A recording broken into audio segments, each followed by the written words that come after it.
¿Cómo están? Bienvenidos al Zorro Sapiense una vez más, su canal que busca difundir libros de historia de la manera más detallada posible, mientras los motivo a leer en el proceso. Nos habíamos quedado pues en el capítulo número 5 de la historia de la corrupción en el Perú, así que sin más, comenzamos. En el anterior video nos habíamos quedado en una de las cosas que hizo Augusto B. Leguía y que por cierto hasta el día de hoy debería ser por lo menos sabido, que fue la de destruir los partidos políticos tradicionales existentes hasta 1919. Ello tuvo como consecuencia que sean dos los nuevos movimientos de masas partícipes de las nuevas elecciones una vez sacado del poder al dictador civil, el APRA y Unión Revolucionaria.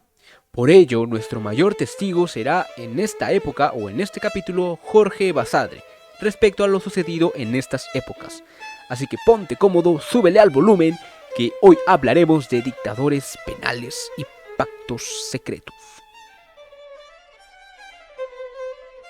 Por un lado tendríamos a Sánchez Cerro, Luis Sánchez Cerro, quien, tras sacar al poder a Leguía, reclamaría su premio de convertirse en presidente de la República.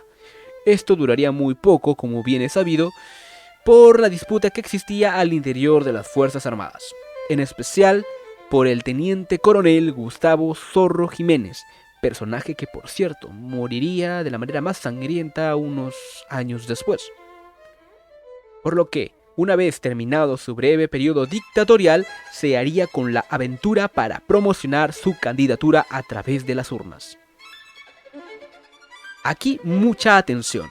Alfonso Quirós menciona que uno de los brazos para financiar la campaña presidencial de Luis Sánchez Cerro fue su hermano llamado Pablo Ernesto, personaje a quien se le decía estar en contacto con el bajo mundo del opio, los juegos de azar y otras cuestiones más. Es decir, el crimen organizado. ¿No se les hace conocida estas dos últimas palabras respecto a algún partido político actual? Muy probablemente. Por lo que Pablo Ernesto se convertiría en el nexo entre Luis Sánchez Cerro y el crimen organizado. A esto sumado el hecho de que la familia de Sánchez Cerro consiguió mágicamente empleo en el sector público. Luego tendríamos a Aya de la Torre, otro personaje que se volvería pieza clave en la historia del Perú. Esto debido a la forma en cómo organizó un partido de masas, el Partido Aprista Peruano, con la finalidad de obtener la aceptación de las clases medias y populares. Una de las cosas por las cuales es cuestionado en el libro es el hecho de que un tal Fernando Bácula era uno de los financistas del partido, personaje que según se comenta estaba relacionado al tráfico de narcóticos. Llegado el momento de las elecciones, gana el partido Unión Revolucionaria presidida por Luis Sánchez Cerro. Los apristas alegarían que hubo un fraude.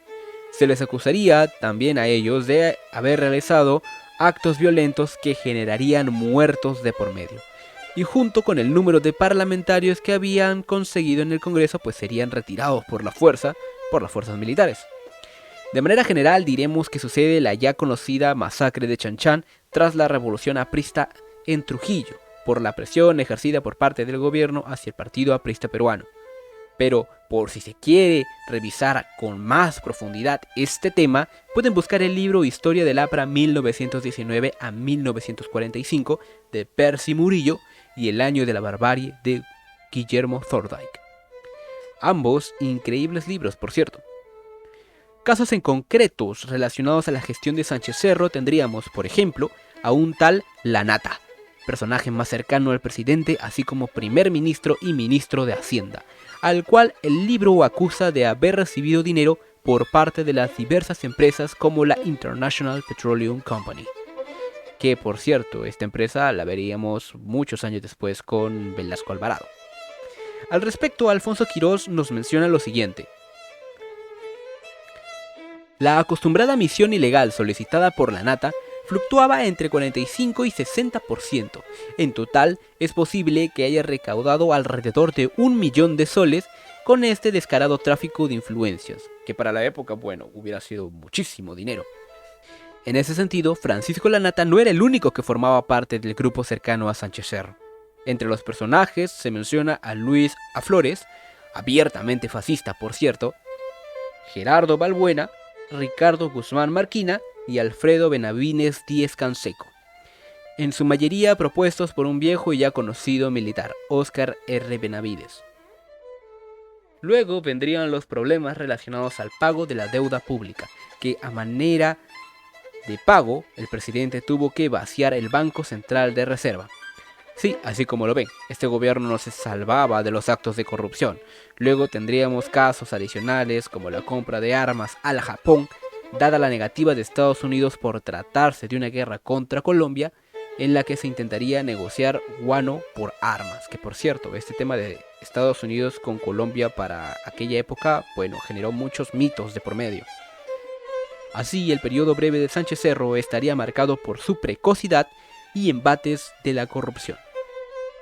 Una vez llegada su muerte a manos de un aprista, quien tomaría su lugar sería el viejo conocido Benavides, el cual sembraría un mito respecto a quién fue realmente el asesino de Sánchez Cerro. No diré más, pero acá hay algo turbio. Con Benavides al poder, las acciones más resaltantes fueron la de conciliar todo el tema del conflicto entre el partido aprista y Unión Revolucionaria, por lo cual realizó el trabajo de hacer cumplir las garantías constitucionales, al igual que permitir la salida de las cárceles a apristas y al mismísimo Haya de la Torre, personaje con quien mantendría contacto en varias ocasiones. Al respecto se nos señala en el libro lo siguiente: el jefe aprista posteriormente le confió al científico social e historiador Frank Tannenbaum, durante una entrevista realizada en Lima, que Benavides le ofreció significativos incentivos personales y políticos, entre ellos un 25% de la representación parlamentaria para el APRA, siempre y cuando colaborara con los planes electorales del general. Este acercamiento generó problemas con la agrupación Unión Revolucionaria y con el Grupo del Comercio, razón por la cual las acusaciones intensificaron en contra del APRA. Y con el paso de algunos meses se generaría la muerte de Aurelio Mira Quesada junto con su esposa, que por cierto en la época fue uno de los escándalos más grandes. No se puede ser benigno con Benavides, su gobierno estuvo lleno de acusaciones de malversación de fondos, sino por él, por personajes dentro de su círculo de gobierno. Pese a ello, llegarían las elecciones de 1939, en donde Benavides apoyaría a Manuel Prado, el menor de dicha familia. De otro lado, el partido aprista nuevamente intentaría apoyar a un nuevo candidato, ya que no podían participar en las elecciones, que por cierto, esta vez sería con el apoyo de Luis A. Flores. En ese sentido, Quirós finaliza con Benavides mencionando lo siguiente: a diferencia de periodos anteriores, la corrupción incontrolada durante el régimen de Benavides se llevaron a cabo ciertos intentos cosméticos para moderar la corrupción. Por lo tanto, la restauración de Benavides también puede ser entendida como una normalización de los elevados niveles de corrupción heredada y persistente.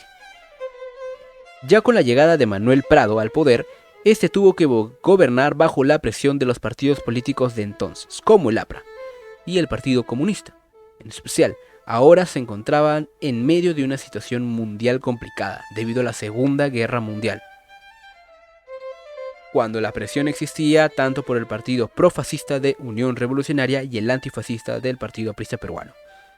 Por ejemplo, tal es el caso de Edgar Hoover, quien proporcionó información confidencial acerca del tráfico de coca por parte de una red de espías argentinos y peruanos en favor del Eje. Asimismo, el caso de César Cárdenas García, director del Ministerio del Gobierno relacionado al tema de sobornos. Así sucesivamente hasta el punto en que los funcionarios se vieran beneficiados incluso cuando muchos japoneses tuvieron que emigrar por el conflicto bélico aún existente para entonces. El juego político que se mantenía era tenso, dada la situación mundial y conflictos que habíamos tenido con Ecuador en 1941. Sin embargo, no evitó que se celebraran las elecciones de 1945, en donde, mientras aún vivía Benavides, fragmentó el apoyo de la derecha, ya que deseaba a un candidato civil y no a un militar, que en ese entonces era el señor Eloy Ureta, héroe del conflicto con Ecuador. De esta manera llegaría al poder Bustamante y Rivero, un arequipeño que desde ya lo calificaban como demasiado honesto para la política y carente de la personalidad necesaria para meterse en dicho campo. Una vez obtenida la victoria por parte de Bustamante y Rivero, las cosas se complicarían tras la muerte repentina de Benavides. Esto debido a que aquel viejo personaje era su única oportunidad para mantener en equilibrio la distribución de fuerzas políticas.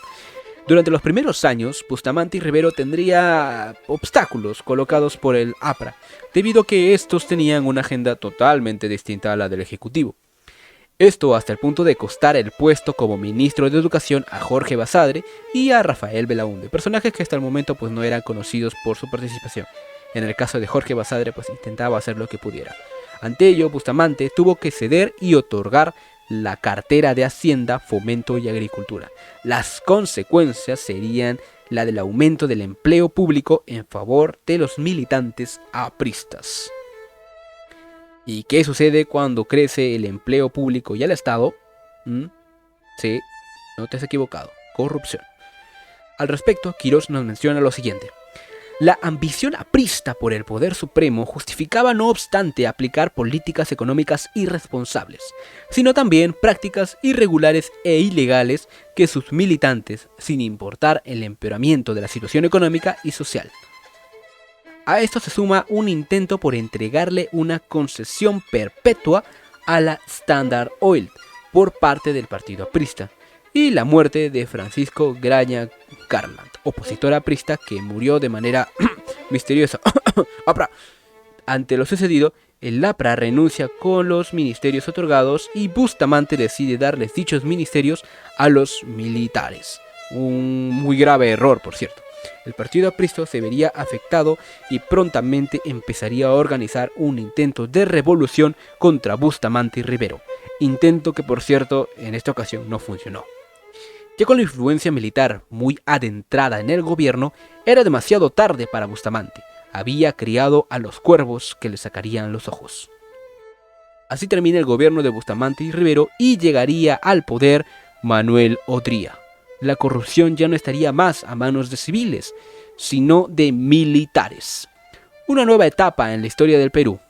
Al respecto, una vez exiliado, José Luis Bustamante y Rivero diría lo siguiente. El país ha descendido no pocos grados en el nivel de la ética social, eso que siempre habíamos llamado la corrección y decencia. Son notorios en altas personalidades del régimen los casos de enriquecimiento ilícito, que han improvisado grandes fortunas a la sombra de la posición e influencia política. Esta mugre ha salpicado a los institutos armados. Posteriormente, ya desgastado su tiempo en el gobierno, tendría que pactar alianzas si quería mantenerse en el juego de la política. En ese sentido, Manuel Prado le prometió inmunidad frente a las acusaciones por corrupción y actos inconstitucionales. Bueno, esta sería una parte un poco resumida de todo lo que se dio en el gobierno de Manuel Odría, ya que de hecho hay mucho de por medio. Lean el libro por eso, léanlo si quieren saber más respecto a este tema. Si no, este video se va a hacer muy largo y creo que lo último que desearían es que dure 1 hora. Ahora bien, como era de esperarse y con un nuevo cambio de gobierno tras el ochenio del dictador Manuel Odría, las disputas surgirían. Y esta vez las disputas se realizarían frente a los actos de inconstitucionalidad cometidos durante el ochenio. Lamentablemente se sentaría un precedente negativo respecto a los actos de corrupción cometidos por el dictador Odría. Esto pese a que los predios obtenidos por parte del dictador durante su gobierno habían sido muchísimos, misteriosamente nuevamente. Obra que era en gran medida permitida por Manuel Prado, como parte de su política de distribuir el poder en el legislativo. Bueno, para intentar ser imparciales tendremos que decir de que Manuel Odría literalmente cazó apristas. Asimismo, el escándalo más grande surgió en relación a un contrato por 200 millones de soles con la International Standard Electric Corporation de Nueva York, en la que se había dejado un margen de un 30% para el pago de funcionarios. Ese 30% evidentemente iba a ser para pagar la corrupción de por medio. Ahora, recordemos que estamos en el gobierno de Manuel Prado, no se confundan, ya pasamos por el ochenio de Manuel Odría y ahora toca Manuel Prado, su tocayo. Otro caso resaltante fue lo sucedido por un sacerdote proaprista, José Luis Atete Yabar, a quien se menciona involucrado con la falsificación de 300 millones de soles en Caracas. Todo terminaría posteriormente cuando las tensiones se hicieran más fuertes debido a la convivencia entre apristas, pradistas y odristas, debido a una foto tomada en la que salían los líderes de cada partido en cuestión, lo que generaría ante el aparente fraude electoral y el ingreso del APRA al poder, el ingreso de las Fuerzas Armadas para tomar la batuta del gobierno. Así que sin más, eso sería todo. No se olviden de suscribirse, dejar su me gusta y estar al tanto de los videos, que prometo subirlos más seguido, ya que últimamente he estado alejado del canal. Muchas gracias, eso sería todo. Nos vemos hasta el siguiente video.